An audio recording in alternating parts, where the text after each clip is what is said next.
বাঙালি শ্রেষ্ঠ উৎসব দুর্গোৎসবের আমেজ ইতিমধ্যেই ছড়িয়ে পড়েছে রাজ্য জুড়ে। জাতি, ধর্ম, বর্ণ নির্বিশেষে সকলের আনন্দ উচ্ছ্বাসের এই উৎসবকে ঘিরে প্রস্তুতিতে ব্যস্ত শহর ও গ্রামাঞ্চল। তারই অঙ্গ হিসেবে শান্তিরবাজার পুরাতন হাসপাতাল রোড দুর্গা পুজো কমিটি এবছরও মায়ের আরাধনায় ব্রতী হচ্ছে। এবারের পুজো কমিটি বিশেষভাবে মায়ের 51 পীঠের মূর্তি স্থাপন করেছে, যা পুজো মূল আকর্ষণ হিসেবে দেখা হবে।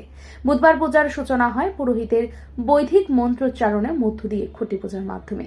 পুজো কমিটির উদ্যোক্তারা জানান, এই বছর পুজোর 25তম বর্ষপূর্তি। পুজোর বাজেট ধরা হয়েছে প্রায় 6 লক্ষ টাকা। শুধু পূজা নয়, উৎসবকে কেন্দ্র করে নানান সামাজিক কর্মসূচিও হাতে নেওয়া হয়েছে। সকল শান্তিবাজারবাসীকে আগাম শারদীয়ার শুভেচ্ছা এবং প্রীতি ভালোবাসা জানাই।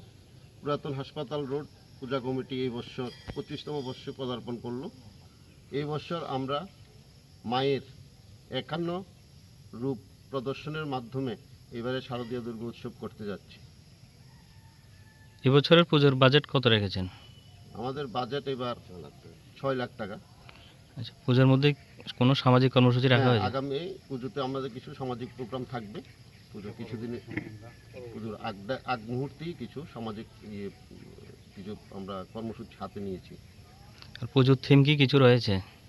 মায়ের 51 রূপ প্রদর্শন। আর প্যান্ডেল নর্মাল প্যান্ডেলে থাকবে।